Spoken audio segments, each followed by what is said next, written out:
हाय दोस्तों। कल युग का सबसे बड़ा सच यही है, इंसान की मौत पर आंसू कम और संपत्ति का हिसाब ज्यादा गिना जाता है। जहां खून से भी गहरे रिश्ते पैसों की चमक के आगे टूट जाते हैं। आज मैं आपको एक ऐसी कहानी सुनाने जा रहा हूं जो गौतम बुद्ध की वाणी से प्रेरित है और जो हमारे समाज की असलियत को उजागर करती है। लोभ का जाल। दोस्तों, बहुत समय पहले एक नगर में एक व्यापारी रहता था। व्यापारी बहुत ईमानदार और दयालु इंसान था। उसने अपनी मेहनत से अपार धन अर्जित किया, अपार धन बटोरा। लेकिन जैसे जैसे धन बढ़ा, उसके परिवार में लालच भी बढ़ती गई। पत्नी, बेटे, भाई सब व्यापारी के आसपास घूमने लगे, लेकिन प्यार के लिए नहीं, बल्कि इस सोच से कि मृत्यु के बाद हमें कितना हिस्सा मिलेगा। गौतम बुद्ध ने कहा, लोभ अग्नि के समान है। यह जितना मिलता है उतना और जलाता है। वह व्यापारी बीमार हुआ, बिस्तर पर पड़ा, अंतिम सांसें गिन रहा था। लेकिन उसके परिवारजन उसके सिरहाने बैठकर प्रार्थना नहीं कर रहे थे, बल्कि आपस में हिसाब बांट रहे थे। घर मुझे मिलेगा, सोना मुझे मिलेगा, खेत मेरा होगा।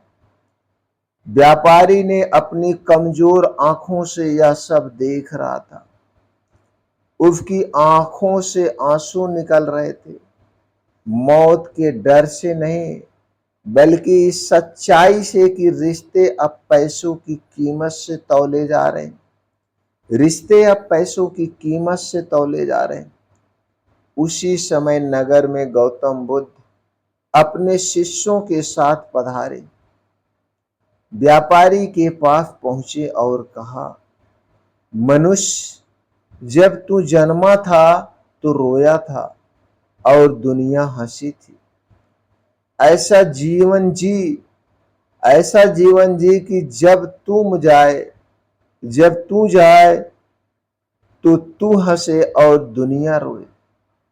उस व्यापारी ने रोते हुए कहा, भगवान, मैंने जीवन भर कमाया लेकिन रिश्ते को संभाल नहीं सका। आज मेरी मौत पर आंसू नहीं, केवल संपत्ति का बंटवारा हो रहा है। केवल संपत्ति का बंटवारा हो रहा है। बुद्ध ने कहा, धन से घर बनता है, लेकिन प्यार से परिवार बनता है। जहां लोभ प्रवेश करता है, वहां रिश्ते टूट जाते हैं। याद रखो, संपत्ति साथ नहीं जाती, लेकिन कर्म और प्रेम हमेशा साथ जाते हैं। यह सुनकर राजन की आंखें बंद हो गई। उसके ओठों पर मुस्कान थी, क्योंकि आखिरी पल में भी वह सत्य को पा